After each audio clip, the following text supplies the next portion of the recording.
안녕하십니까. 배종찬의 시사본부 시작합니다. 내년 1월 13일 대만의 대선이 한 달 앞으로 다가왔습니다.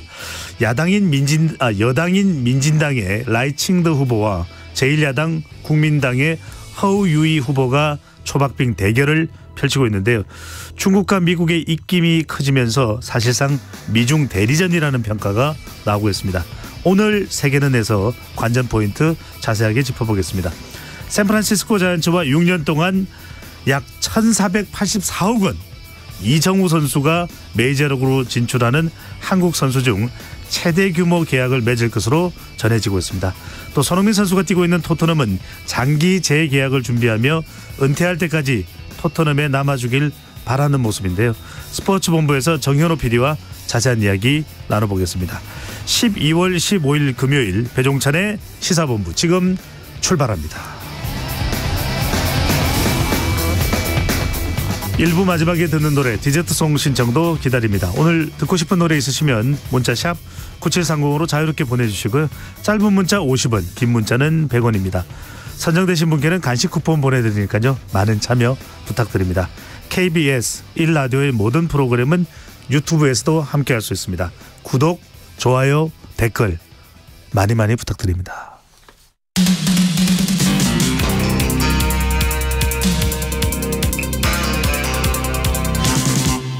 배종찬의 시사본부. 대만의 새로운 총통을 뽑는 선거가 한 달 앞으로 다가왔습니다. 친중국 야권 통합이 불발되면서 독립, 친미 성향의 집권당 후보의 당선 가능성에 무게가 실리고 있는 가운데 이번 대만 총통 선거의 결과가 양안 관계와 미중 관계에 미칠 영향에도 관심이 집중되고 있습니다. 오늘 세계는 대만 총통 선거에 나선 각 당 후보들의 면면과 판세, 그리고 선거 이후 전국, 또 한국에는 어떤 영향을 미칠지에 대해서도 자세히 살펴보겠습니다. 자, 문화일보와 뉴시스에서 국제뉴스를 담당했던 분이시죠. 오엘이 국제 전문 저널리스트와 관련 이야기 나눠보겠습니다. 어서 오십시오. 네, 안녕하세요. 네, 반갑습니다. 자, 재난 안내해드리고 바로 코너로 들어가겠습니다. 오늘까지 전국에 많은 비가 내릴 것으로 전망되고 있습니다. 호우로 인한 피해 발생이 우려되기 때문에 기상정보를 수시로 확인해서 대비해 주시기 바랍니다. 자, 오프닝에서도 말씀드렸고 실제 상당히 이게 우리나라에도 여러모로 민감한 영향을 줄 수밖에 없는 이슈입니다. 자, 선거가 내년입니다. 1월 13일이니까 네. 한 달도 안 남았습니다. 네.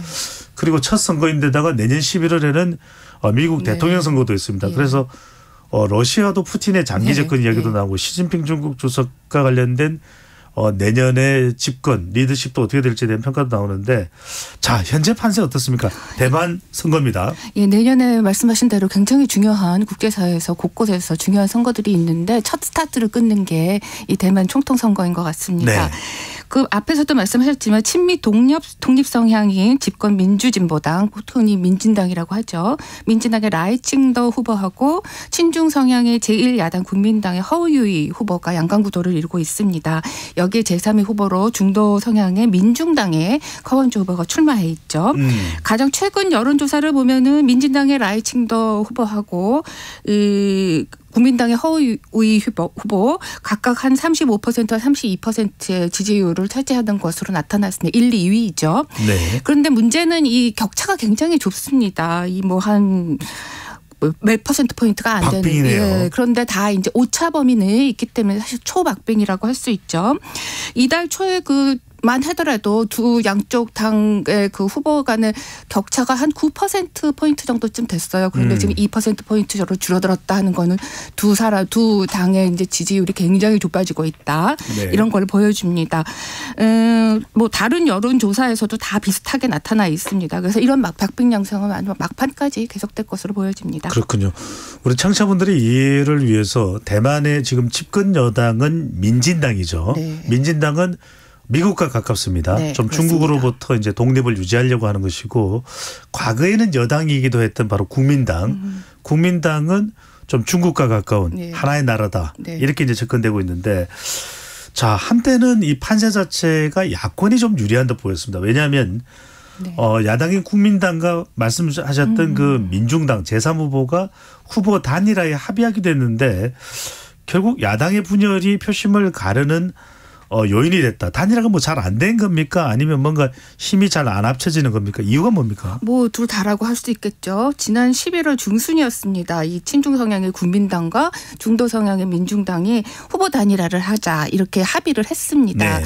그 배경에는 이제 각종 여론조사에서 지난 8년 동안의 민진당 정부 체제의 이제 피로감과 이런 것 때문에 이제 이번에는 정권 교체를 이뤘으면 좋겠다라고 하는 여론의 분위기가 굉장히 무르익었기 때문이었습니다.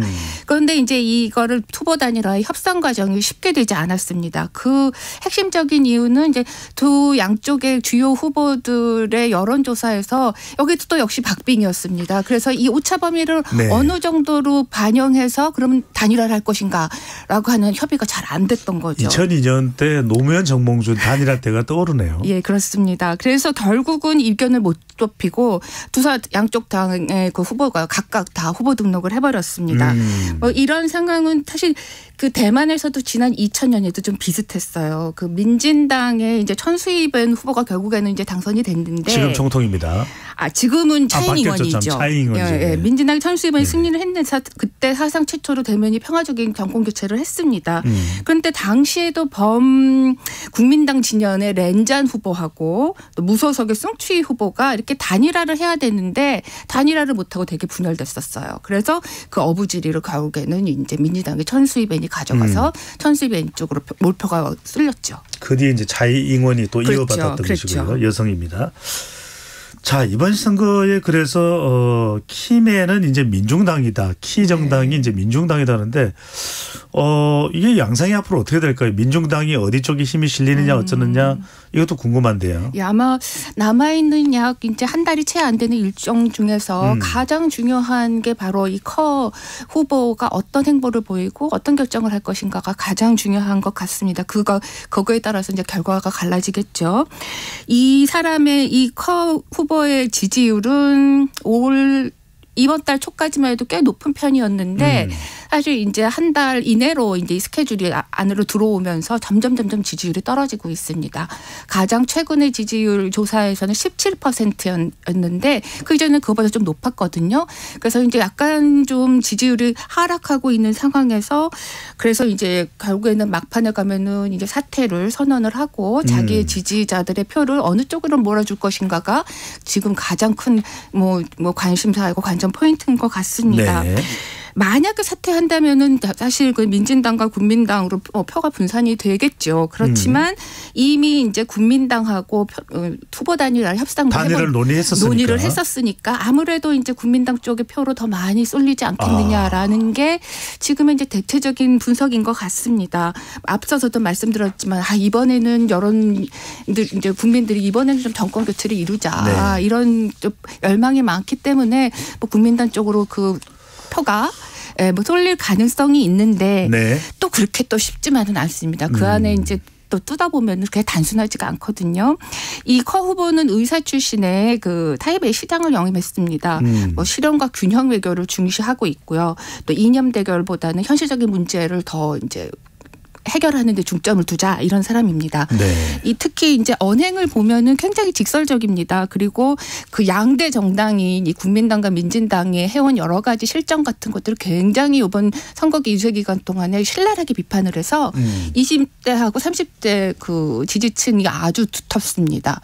그렇다면은 이제 이 후보가 사퇴를 하게 되면 이 젊은 표가 어디로 가겠느냐가 이제 관전 포인트가 될 때인데 이 젊은 층이 어디로 갈지는 아직도 좀 제가 봐도 애매모호합니다. 일단은 젊은 층은 대부분 이제 공부한 학생이라든지 또는 뭐 대도시에서 그 직장 생활을 하는 젊은이들이겠죠. 근데 지금 2030 MZ세대네요. 그렇죠. MZ세대죠. 그런데 이 대만은 우리처럼 이 부재자 투표 제도가 없기 때문에 토요일에 이게 지금 투표가 있습니다. 그래서 그 전에 자기의 유권자 등록이 되어 있는 또 우리와 같은 이제 주민등록증의 이제 주소지인 그 쪽으로 가서 투표를 해야 합니다. 그러면 대부분은 이제 고향이 되겠죠. 그래서 이제 그 자기가 하던 일을 이제 정리하고 또 이렇게 자기가 워낙 주소지가 있던 곳으로 가는 것이 사실 좀 쉽지는 않습니다. 간단치가 않죠. 타이베이에서 뭐 카오슝으로 가거나 타이충으로 가는 게 만만치가 않아요. 네, 만만치가 않습니다. 그리고 바쁜 젊은이들은 그래서 그 표가 예년에도 선거에서 보면은 이렇게 이렇게 바로 그 표 결과로 이어지지 않는 사례가 꽤 많았다고 합니다. 그래서 이제 이 젊은 층의 표가 어디로 갈 것인지 계속 이제 좀 지켜봐야 할 것 같고요. 네. 그 다음에 어차피 이제 젊은 층은 그렇게 해서 바로 투표로 이어지기 쉽지가 않기 때문에 숨어 있는 보수, 중도 보수의 표심이 어디로 갈 것인지가 가장 그 관건이다라고 보여집니다. 재밌네요. 경우에 따라서는 이 커 후보의 비중이 커지는 네. 그런 상황인데 예. 2000년대 초반에 미국 선거의 혜성처럼 등장했던 의사 출신의 약간 하워드 딘 생각이 나더라고요. 네, 그렇습니다. 자, 후보 한 사람 한 사람 좀 예. 짚어봐야 되겠습니다. 그래도 라이칭도 후보가 조금은 약간 근소하게 유리한 판세로 가고 있는 상황인데 네. 그럼 정권 재창출이 가능하다는 건데 라이칭도 후보 어떤 사람입니까? 현재 지금 부총통입니다. 아. 예. 59년생으로 올해 64살입니다. 특이하게 또 이 사람 대만 의과대학을 졸업해가지고 그 다음에 하버드 보건대학원을 졸업했습니다. 의사 대전이네요. 예, 그러니까 네. 의사 대전입니다. 말씀하신 네. 대로. 그리고 직전 총통 선거 경선 때 차이잉원하고 대결을 했었어요. 그랬는데 이제 그렇게 안 되고 자기가 이제 최종 후보가 안 되고 부총통이 됐죠. 라이 후보는 역시 뭐 민중당 후보답게 그리고 현 정권에서 민진당의 후보답게 그리고 현 정권에서 중에 핵심 인사답게 대만 독립 성향을 아주 강하게 띠고 있습니다. 중국의 위협에 미국과 협력해서 강력하게 대항하자라는 입장이죠. 지난 2013년에 중국 당시 국민당 정권하고 중국 정부가 체결한 그 양안 서비스 무역 협정이라는 게 있습니다. 네. 그게 아직 대만 안에서 논란이 계속되고 있어가지고 의회에서 아직도 가결되지 않은 상태이거든요. 뭐 그런 거를 반대한다든지 또 뭐 이 대만의 서비스업이 문을 열어줄 경우에는 중국인들한테 잠식될 것이다. 이런 주장을 계속 이번 선거에서도 발언을 했습니다. 그리고 이번 선거에서 그의 러닝메이트인 오메이친이라고 하는 그 후보도 오메이친. 네, 부총통 후보입니다. 이 오메이친도 조금 주목해서 볼 필요가 있는 것 같아요. 이 오메이친 여성인데요. 그 주미 타이베이 경제문화 대표처의 대표를 지금 바로 선거 나오기 전까지 하고 있었습니다. 미국과 관련이 있네요. 예, 그럼 미국과 관련된 핵심적인 인물이고 사실상 주미대 역할을 했다고 합니다. 그래서 중국 언론들은 라이칭하고 오메이친을 합쳐가지고 이 두 독립조합이다 이렇게 부르면서 뭐 대만을 재앙의 구렁텅이로 뭐 밀어넣을 사람들이다고 이렇게 계속 비판을 하고 있죠. 네. 자, 여기에 도전하는 국민당. 사실 이제 본토 중국에서 대만으로 네. 중국 공산당에 쫓겨서 갈 때는 사실은 이 장씨 집안이 국민당이죠. 그죠? 네, 그렇습니다. 장기 집권을 했었는데 그 이후에 이제 야당이 됐습니다. 국민당의 허우유이 후보 어떤 네. 인물입니까? 1957년생입니다. 라이칭더보다 2살이 많습니다. 이 사람은 경찰청장 출신입니다. 그리고 현재 신베이시 시장을 하고 있습니다. 허 후보는 현재 민진당의 외교 정책에 가장 비판적인 목소리를 높여왔던 사람 중에 하나입니다. 뭐 차이 총통이 미국과 손을 잡고 뭐 여러 가지 외교적인 노력을 했지만 오히려 굉장히 과거보다도 많은 이제 그 외교 파트너 국가들이 수교를 단절했고 그래서 현재는 뭐 좀 수교하고 있는 국가가 몇 안 되죠. 뭐 교황청이라든지 파라과이든지 이렇게 약간 군소 국가들이 대부분입니다. 네. 중국이 하나의 중국을 또 계속 이야기하고 있기 때문에. 예, 네. 그렇습니다. 그래서 외교력을 굉장히 축소시킨 정권이다라고 비판을 하고 있는 거죠. 현 정권을. 그래서 또 특히 이런 양안 관계의 그런 외교 정책이 양안 관계의 위기감을 고소시켜서 국민들이 굉장히 불안해한다. 이런 점들을 굉장히 강조하고 있습니다. 그래서 자신이 만약에 당선이 돼서 국민당 정부가 들어서게 되면은 대만의 또 국제적인 인지도를 높이고 양안 간의 충돌 위험성을 좀 줄이겠다. 그걸 핵심적인 지금 선거의 그 자기의 목표로 삼고 있죠. 네, 이른바 의경 대전입니다. 의사와 경찰. 예. 누가 최종 승자가 될까요? 자, 여기에 더 중요한 변수는 중국입니다. 예. 중국이 유언무언으로 유형무형적으로 대만 선거에 영향을 미치고 있다 이런 비판도 나오네요. 예, 외신 보도들이 계속 이어지고 있고 또 대만 현지 언론들도 계속 그런 점들은 많이 보도하고 있는 것 같습니다. 지난 4일이었죠. 미국의 대만 주재 대사관격인 미국 제대만 협회에 그 샌드라 우드커크 타이베이 사무처장이 있습니다. 이 사람이 외부 세력이 대만의 민주주의를 훼손하고 또 선거를 조작할 목적으로 사이버 공격을 하고 있다 이렇게 발언을 했습니다.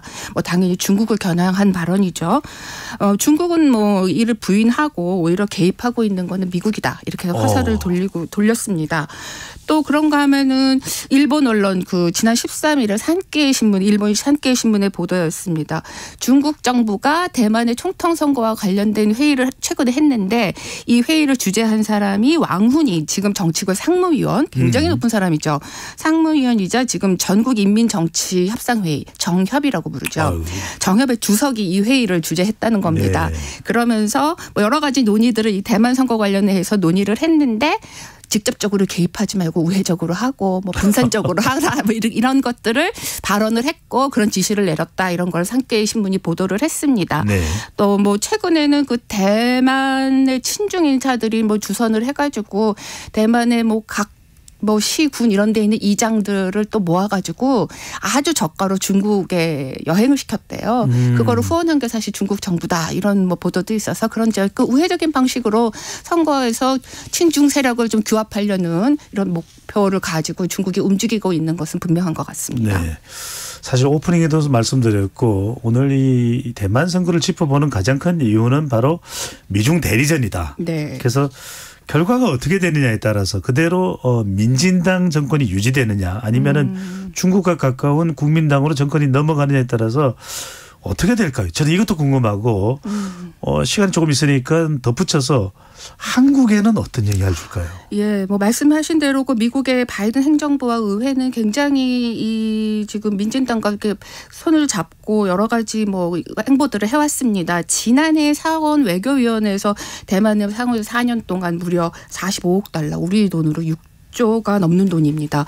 엄청난 안보 지원을 해주겠다라고 하는 대만 정책법을 통과시켰고 그 외에도 뭐 여러 가지 그동안에 이제 대만을 후원하기 위한 여러 가지 행보들을 해왔습니다. 그러니까 대만을 수호하겠다는 의지가 이제 강하죠. 그리고 앞으로도 이제 그런 행보를 쭉 이어나갈 것으로 보여지는데 만약에 이제 말씀하신 대로 대만의 차기 정권이 친중 세력이 들어선다 그러면 엄청난 변화가 예상이 됩니다. 뭐 미국의 외교 정책이 지금 굉장히 중국 쪽을 이제 저지하고 뭐 이렇게 비판하고 이런 것에 주력하고 있는데 뭐 안보뿐만 아니라 경제 부분 그런 것들이 우리나라에도 영향을 미치고 있고요. 그래서 거기에 굉장히 주력하고 있는데 친중 정권이 들어선다면은 좀 기존의 그 대중국 외교 정책도 미국의 외교 정책도 큰 변화 또는 굉장히 좀 어려움에 처하지 되지 않을까라는 생각이 듭니다. 대만을 지렛대 삼아서 그동안에 중국을 압박해온 부분도 있기 때문에 그런 것들이 좀 쉽지는 않겠죠. 네. 만약에 이제 중국 쪽의 입장에서 이제 친중 정권이 들어선다면 뭐 당연히 뭐 가장 환영할 만한 결과이죠. 환호를 지르겠네요. 네, 환호를 지르겠네요. 8년 만에 만약에 친중 정권이 들어선다면 아주 축제 분위기가 아닐까라는 생각이 듭니다. 네. 지금 미국은 인도 태평양 헤게모니 뭐 전략을 취하고 있잖아요. 인태 전략. 예, 인태 전략을 취하고 있는데 그래서 계속 그걸 밀어붙이고 있는데 여기에 이제 뭐 이런 것 확실한 지배권을 이렇게 헤게모니를 약화시키려는 그런 노력에 확실한 그런 걸 뭐 힘을 받을 수 있을 것으로 보여지고요. 네. 또 뭐 당연히 뭐 이런 인도 태평양 지역의 지배권을 장악할 수 있는 이런 기회가 되겠죠. 그리고 마지막으로는 이제 우리나라 문제입니다. 우리나라가 대만하고 뭐 수교를 하고 있는 건 아니지만 대만 문제가 미중 문제와 아주 밀접적으로 연관되어 있기 그렇죠. 때문에 우리 뭐 외교 안보 그리고 경제 문제 이런 거요 굉장히 핵심적인 고리입니다. 네. 만약에 미중과 대만의 정권이 뭐 바뀌거나 어떤 뭐 불안 요소 때문에 이렇게 좀 뭐 이런 동아시아 태평양 지역의 불안이 더욱 가중된다면 그게 또 뭐 북한에 또 뜻하지 않은 뭐 이런 것들에 영향을 미칠 가능성도 이제 주목하고 있는 것 같아요. 네. 그리고 또 대만은 우리나라하고 같이 반도체의 아주 핵심 공급국가이잖아요. 그럼요. 비메모리 반도체 세계 예. 최강국입니다. TSMC. 예, 그래서 뭐 이번 대통령이 네덜란드 가서 반도체 문제도 많이 다루고 했던 걸로 알고 있는데 그래서 이제 이런 것들을 문제를 해결하기 위해서는 또 우리가 대만을 견제도 하지만 사실 네. 같이 손을 잡고 협력해야 할 부분도 있기 때문에 그럼요. 이런 대만의 정권의 어떤 변화에 대해 굉장히 우리도 주목하고 또 네. 대응도 해야 될 것으로 보여집니다. 알겠습니다. 대만 이야기를 하다 보니까 대만 가보셨어요? 제가 대만은 못 갔습니다. 네. 예. 저는 가봤는데 네. 대만 가고 싶다는 생각이 드네요. 네. 자, 오늘 말씀 감사합니다. 지금까지 OLE 국제전문 저널리스트와 함께했습니다. 말씀 잘 들었습니다. 감사합니다. 이 시각 교통정보 듣고 돌아오겠습니다. 정현정 리포터. 네, 도로 곳곳으로 빗길입니다. 금요일이라서 교통량이 평소보다 많은 데다가 비까지 내리면서 도로가 많이 혼잡합니다. 오늘은 시간 여유를 두시고 나오셔야 안전하겠습니다. 먼저 경부고속도로 서울 쪽인데요. 금호분기점 부근 진출로에서는 화물차 단독 사고 있어서 처리하고 있습니다. 수원에서와 달래내고개에서 반포까지 밀리고요. 반대 부산 쪽으로는 반포에서 서초, 신갈분기점에서 수원까지 밀리고 있습니다. 동탄분기점에서 오산까지도 제속도 못 내고요. 서해안고속도로 서울 방향으로는 매송휴게소에서 팔곡터널까지 밀리고 있습니다. 순산터널 부근 1차로와 3차로에서는 화물차 사고 처리 중이고요. 광명역에서 금천까지 밀리고 있습니다. 반대 목포 쪽으로는 금천 부근에서 정체가 시작됐고요. 순산터널에서 밀리다가 서해대교에서도 밀리고 있습니다. 한편 동해안고속도로 쪽은 눈길인데요. 속초 쪽으로 눈이 많이 내리고 있어서 6건의 사고가 발생했습니다. 귀운터널 부근에서 승용차 사고 있고요. 강동 1교와 강릉 2터널 그리고 구정휴게소에서입니다. 견불 부근에서도 사고 있으니까요. 주의하셔야겠습니다. KBS 교통정보센터에서 정현정입니다.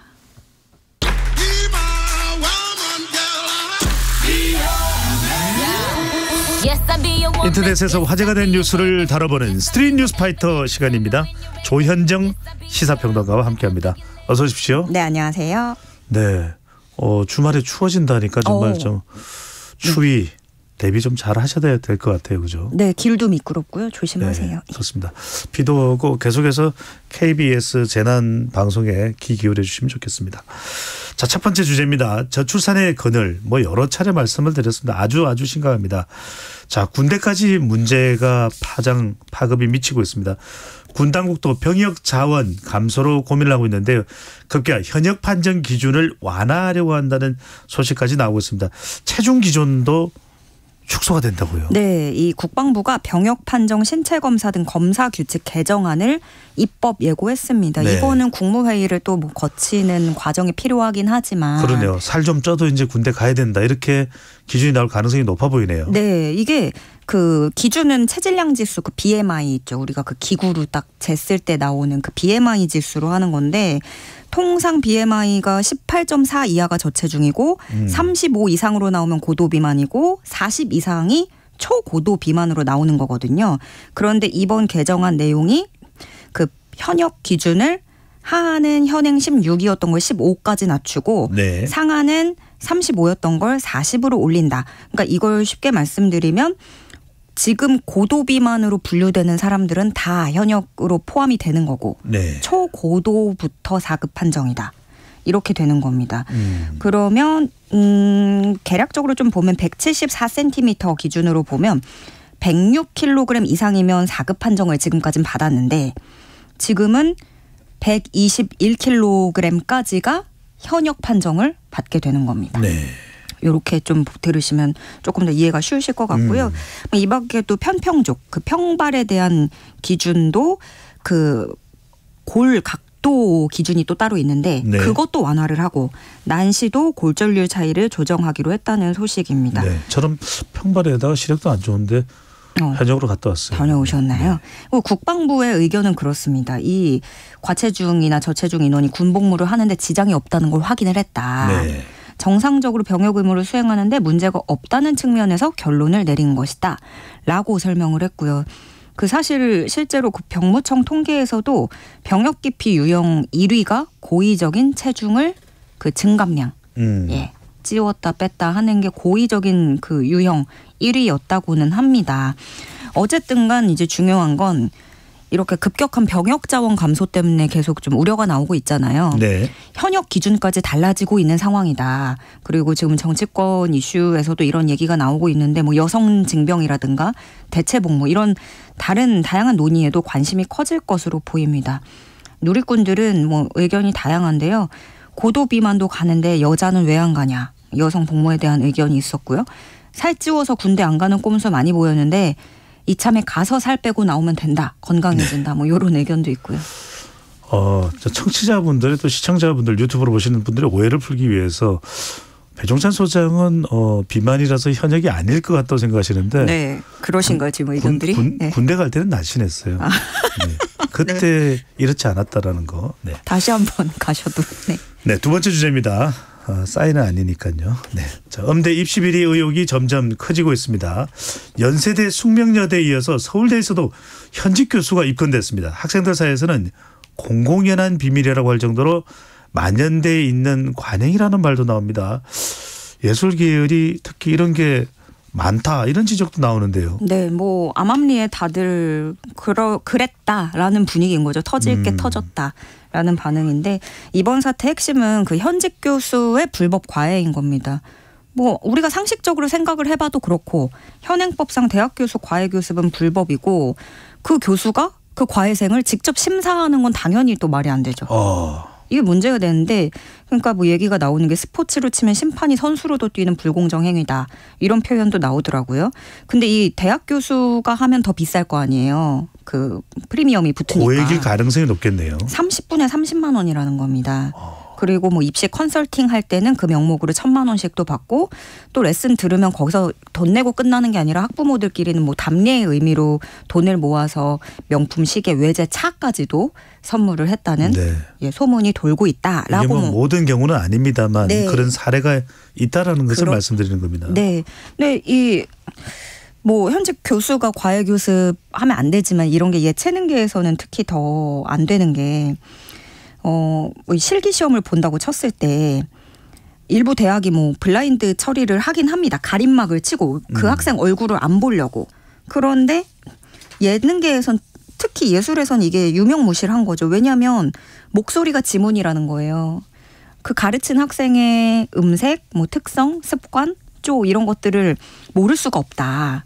그리고 또 아니면 이런 방법도 있죠. 교수랑 약속을 해서 특정 부분에서 숨을 쉰다든가 템포를 여기서 조절을 이런 식으로 한다 하면 무언의 그런 약속이 돼버리는 연주자를 알 수 있는 그렇게 되는 겁니다. 또 심사위원으로 참여하지 않아도 이런 방법도 있죠. 이번 시험에 연습 꼭 이게 나온다. 이런 식으로 하는 건데 그럼에도 불구하고 이제 학생들도 어려워하는 거는 업계가 너무 좁다는 거예요. 뭐 퇴직한 교수여도 영향력을 너무 쉽게 행사할 수 있는 구조고 뭐 학생일 때부터 누구한테 사사받느냐 누구한테 레슨 받는지 그 거기서부터 라인이 이제 생겨버리니까. 예체능계는 특히 중요할 것 같아요. 네. 그러다 보니까 자연스럽게 교수한테 학생을 연결해주는 브로커가 이렇게 등장을 하게 된 거고요. 또 레슨은 1대1로 진행되는 데다가 현금이 오가기 때문에 적발하기도 어려운 구조라고 합니다. 그래서 이런 현직 교수의 입시생 과외 실태를 더 면밀히 점검하고 사적 레슨에 대한 법적 처벌을 강화해야 된다는 목소리가 커지고 있습니다. 네.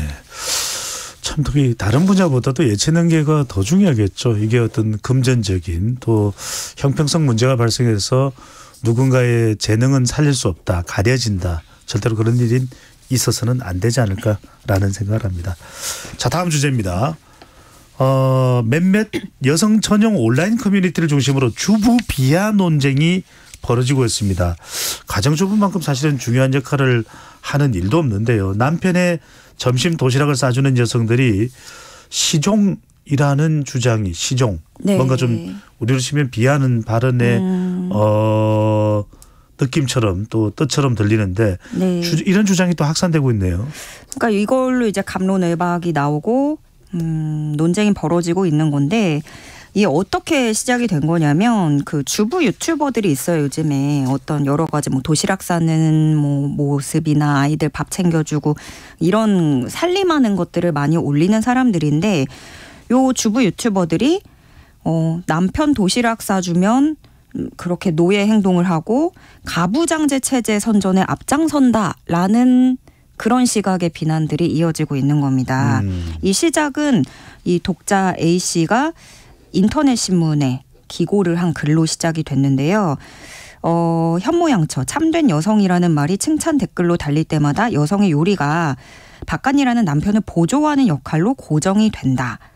남성은 일과 존중, 여성은 요리와 정성이란 단어로 애정을 표현하는 게 이상적인 부부 모델로 굳어진다면 사람들 인식 속에 가부장제가 회귀할 것이다.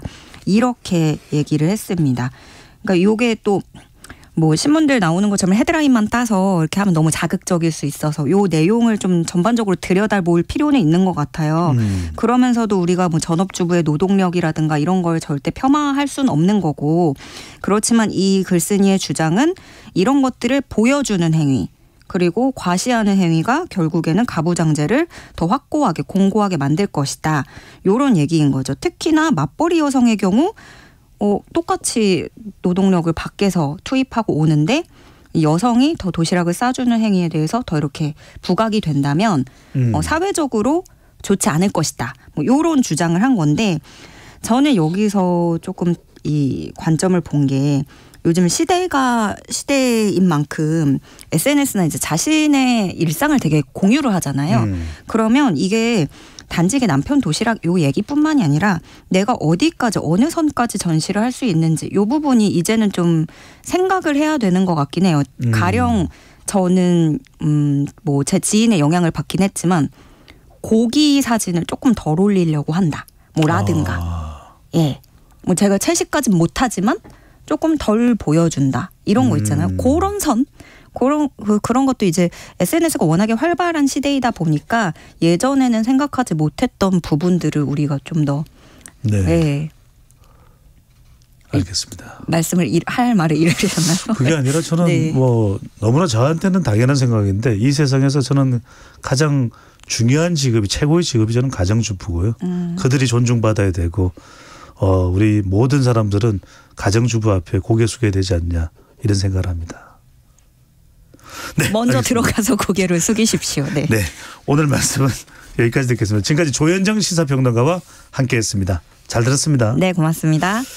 자, 오늘의 디저트송입니다. 1885님의 사연인데요. 오늘 같이 일하던 동료와 함께하는 마지막 날인데요. 이별은 늘 어려운 것 같습니다. 네, 부모님과의 이별 또 가깝게 지내던 지인들과의 이별 많은 이별들이 있습니다. 동료에게 좋은 일만 가득하길 바라는 마음에서 사라 브라이트만과 안드레아 보찰리의 Time to Say Goodbye 신청합니다. 네, 신청하신 분께 커피 쿠폰 보내드리고요. 사라 브라이트만, 안드레아 보첼리의 Time to Say Goodbye 디저트송으로 들으면서 2부에 돌아오겠습니다.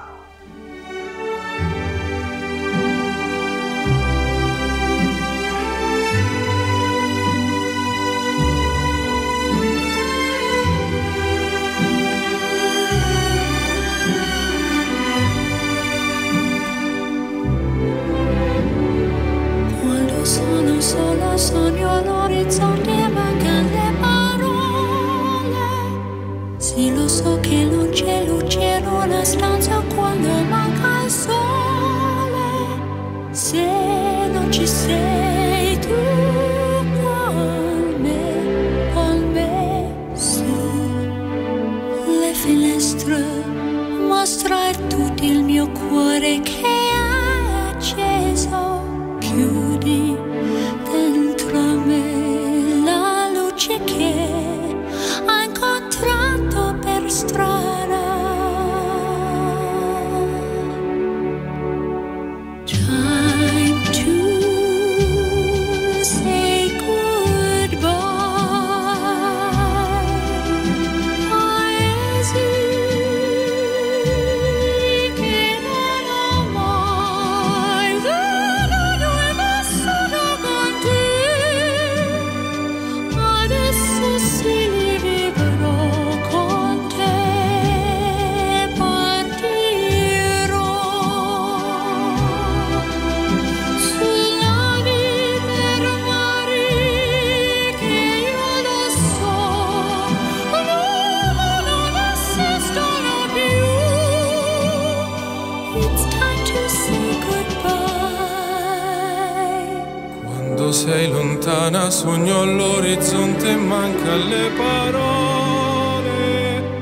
E io sì lo so che sei con me, tu mia luna, tu sei qui con me.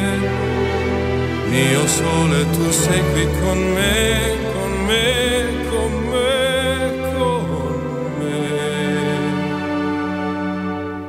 Time to say goodbye. Paesi che non ho mai veduto e vissuto con te. Adesso sì li vivrò